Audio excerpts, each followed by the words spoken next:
Everyone is hiding in the attic. My 6-year-old daughter went into my in-laws' house without waiting for me.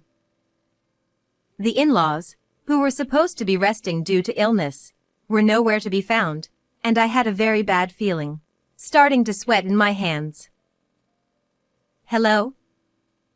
Anyone? Even when I called out, the house was eerily quiet.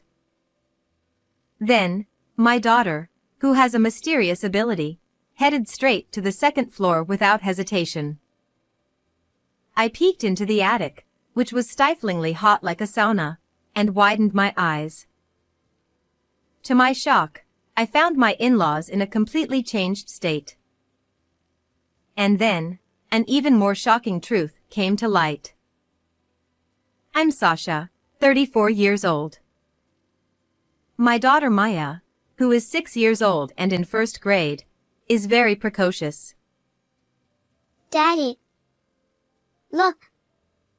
I'm wearing my new dress to school today. After getting dressed in the morning, she spun around near the living room table and struck a pose like a model. Oh, yeah. However, my husband Harris, who is 2 years older than me, didn't take his eyes off his smartphone and just gave a half-hearted response. Hey, Daddy. Daddy? You're so annoying. Upon hearing my husband's raised voice, I stopped preparing breakfast and hurried over to them. Maya. Daddy is busy with work, okay? And, daring, please talk to her gently. However, even when I spoke to him, he was glued to his phone and didn't respond. It's great that he's so focused on his work, but when it comes to parenting. I hugged my daughter, feeling completely at a loss with my husband's attitude. One summer morning, amidst such days. My parents aren't well, so please don't go to their house. Harris suddenly forbade us from visiting my in-laws' house. Their house, where my in-laws live, is just a 15-minute walk from ours in the neighborhood, and I often took our daughter there. Maya also loved my in-laws, who always treated her kindly and affectionately. If they're not feeling well, shouldn't we go check on them even more? I expressed my concern, but he sighed in response. Maya might catch a cold from them. It's probably because you visited them so often and they've gotten tired and their health weakened. I was shocked and hurt as Harris glared at me with his snide remarks. My in-laws always said seeing Maya's face cheered them up. Anyway, I decided it with my parents, so just follow my decision. Got it? My husband asserted unilaterally, then returned his attention to his smartphone. Without making eye contact with us even once, Harris went to work. My daughter, wearing a worried expression, headed to the last day of the first term at elementary school. Around noon, Maya returned from school with her report card. She had good grades, so I praised her, but she looked gloomy. I'm going to visit Grandpa and Grandma. While stroking her bangs, Maya asked me repeatedly. Actually, Maya possessed a mysterious power, and it's a sign that something serious will happen when she does this gesture. For instance, when we went hiking with my in-laws in spring, Maya insisted on taking a different mountain trail which was more challenging than usual, and we reluctantly followed that path. It turned out we encountered a lost hiker by chance. Upon seeing us, the hiker burst into tears of relief and joy, expressing their gratitude. On another occasion, when we visited my friend's apartment, Maya shouted that she wanted to go to the rooftop. Following her instinct, we found someone attempting to take their own life and we managed to persuade them not to do it. On both occasions, she was touching her bangs. Yeah, you're right. I'm worried about Grandpa and Grandma's health too. Let's go check on them. I had a really bad feeling about it. I could feel sweat slowly forming on my hands. Although Harris just forbade us from visiting my in-laws' house, I was worried about their health and, above all, I was concerned about the ominous signs indicated by Maya's gestures. Hastily, I decided to visit them with my daughter. Amid the loud buzzing of cicadas, we arrived sweaty after about 15 minutes. I rang the doorbell, but there was no response. Maya and I looked at each other, and decided to use the spare key to get in. It was eerily quiet inside the house. Are they out somewhere despite being unwell? While I was confused, my daughter headed upstairs without hesitation. Mom. Everyone's hiding in the attic. Huh? Why would they be there? I couldn't imagine them being in what is usually a storage area, but she confidently walked ahead. I peeked into the attic, which was stiflingly hot like a sauna, and widened my eyes. Are you okay? To my shock, my in-laws were tied up and lying on the floor. I called out to them, but there was no response at all. I quickly called for an ambulance and waited anxiously for help to arrive, untying them in the meantime. What's going on? Anger surged within me towards whoever had done this to my in-laws. I will never forgive this. I was determined to uncover the truth and ensure justice was served. From that day on, I began preparing for revenge. Since Maya had just started her summer vacation, I arranged for her to stay over at my parents' house. When I dropped her off, I noticed Maya touching her bangs again. Open the drawer in Dad's room. Then make a call on the small piece of paper. Got it. Leave it to Mom. I didn't quite understand the meaning behind making a call on a small piece of paper, but I was sure it would be a clue of some sort. I relied on my daughter's mysterious power to gather evidence. And then, 2 days after finding my in-laws, when my husband returned home from work, I approached him with my head down. I received a call that your father and mother-in-law were found dead. Huh, what? Harris looked shocked and repeatedly asked me if it was really true. They were found tied up. Seeing me at a loss for words, my husband immediately had a look of realization on his face. It must be a burglary. Tying them up like that, there's no other explanation. Yeah, it has to be. He seemed determined to attribute it to a robbery, no matter what. I narrowed my eyes and glared at Harris. You think so? Well, I think you did it for the inheritance and insurance money. Huh.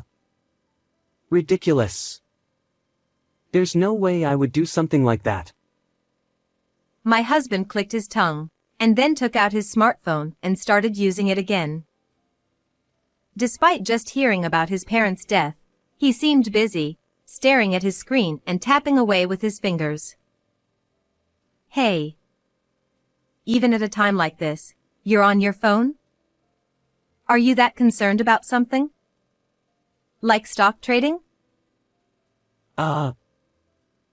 He looked up from his phone with a surprised expression and quickly turned to face me.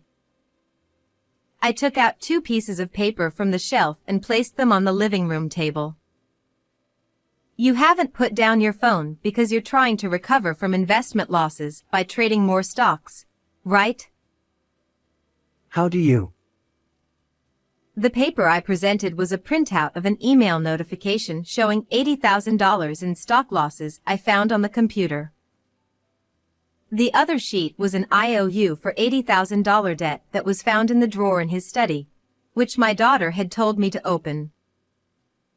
Unbeknownst to me, Harris had started investing and accumulated significant debts.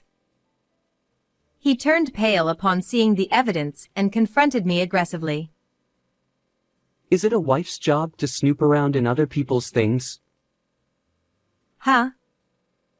Well, if you're going to say that, is it a husband's job to go fishing around for other women and cheat?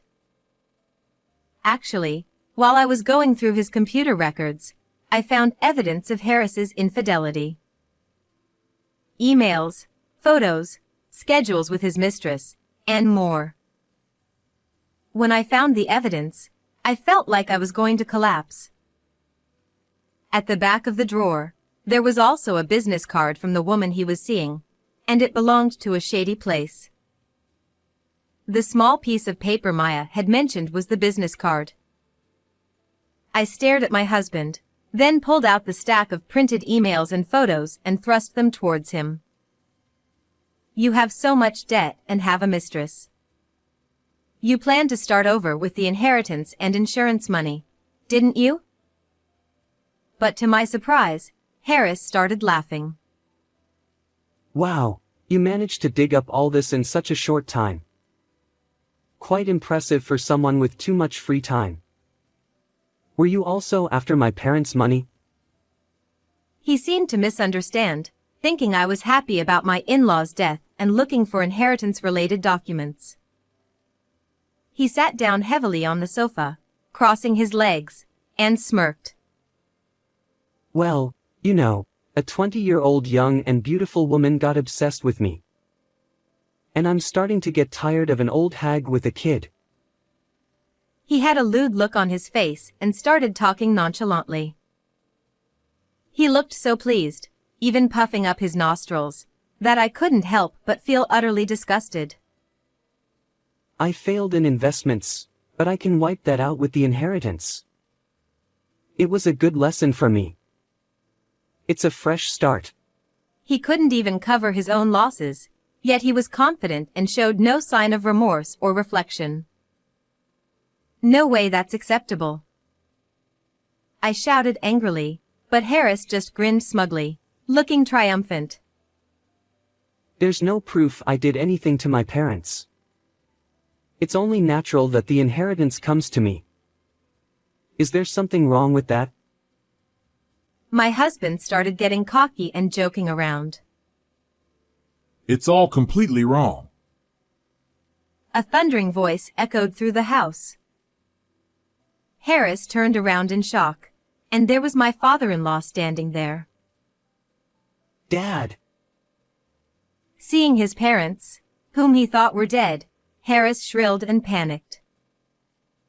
The day after you left your parents in the attic, I found them and saved them. Your father has been hiding in the living room, listening to everything. Knowing his parents were alive, Harris turned pale.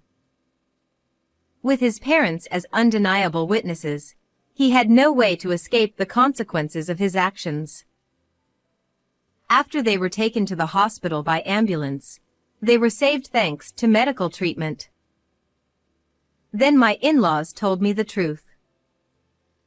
In the evening the day before I found them, my husband visited his parents' house and called each of them to the attic individually, saying he needed to talk to them.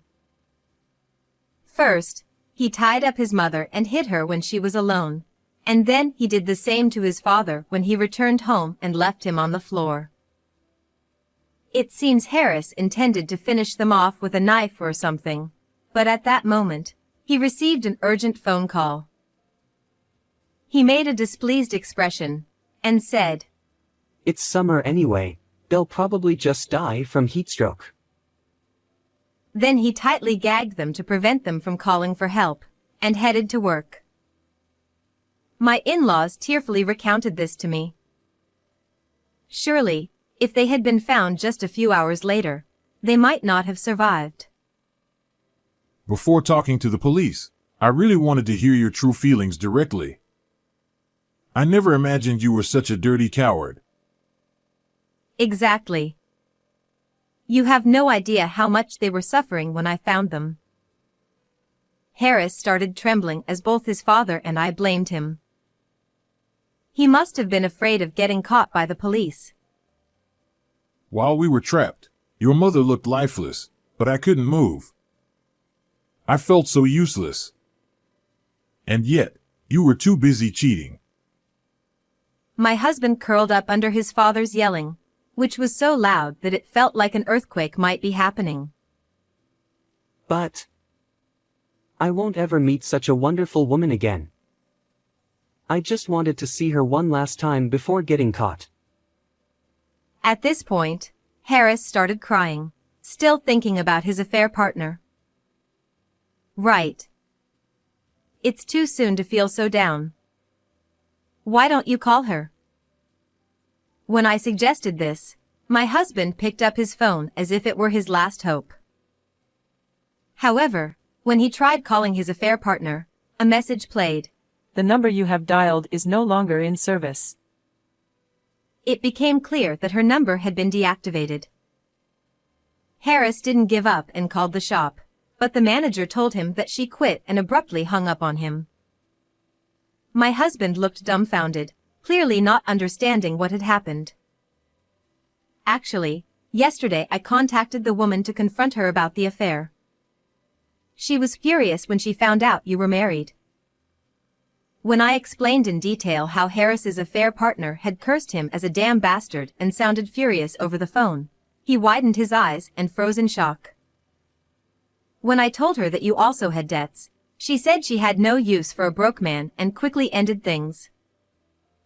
As I looked at my husband with a disdainful expression, his lips quivered and tears welled up in his eyes. It turns out that his affair partner had believed he was single. Moreover, Harris had acted as a wealthy investor, so she had high hopes for him. When she found out it was all lies, she had lost all interest in him. You got all excited just because a girl was nice to you at the shop. You fool. You weren't loved by a young woman. She was after your money. My husband collapsed and started crying. But we were so in love. Doesn't this make me the victim? I was deceived. I exchanged looks with my stepfather and we both let out a deep sigh. What are you talking about? $10,000 in damages to your parents, $85,000 in child support for Maya, and plus $80,000 in debt. That's a total of $175,000. Please pay. No way. I'm already struggling with huge debts from investments. It's impossible. You brought those debts on yourself. You can't just erase the fact that we almost got killed. My father-in-law yelled as if it echoed through the neighborhood again, and I glared at him fiercely. In the distance, we heard police sirens approaching. It seemed that my mother-in-law, who had gone to explain the situation to the police, had brought them back with her. Ha! Did you really call the cops? Sasha, please help me. Harris trembled and cried as he pleaded with me. There's evidence that you tried to kill your parents, and now your affair and debts are exposed. It's only natural you'd be blamed for all this. Is there something wrong with that? I mimicked my husband's earlier tone and, together with my father-in-law, restrained him until the police arrived. Harris offered no resistance, crying with a runny nose as he was taken away by the police who had arrived. I'm sorry for raising such a foolish son. My in-laws apologized to me, but I shook my head in response. You both have always been kind to me and Maya. You've done nothing wrong. It was him who strayed from the right path. We leaned closer together, watching the police car drive away. Afterward, my husband faced trial for restraining and confining his parents. Of course, this incident became known at his workplace, resulting in him being fired. According to his lawyer, he is likely to spend several years behind bars. My in-laws took on the responsibility of child support for Maya, but they completely cut ties with Harris. Several years later, when he eventually gets released, he'll likely find himself alone, trapped in a debt spiral. On the other hand, my daughter and I are doing well. Even now, Maya touches her bangs to let me know when danger is approaching. Both my in-laws and my own parents cherish Maya, saying she's like a guardian. I'm determined to continue protecting my daughter, who has protected our family, with all my strength.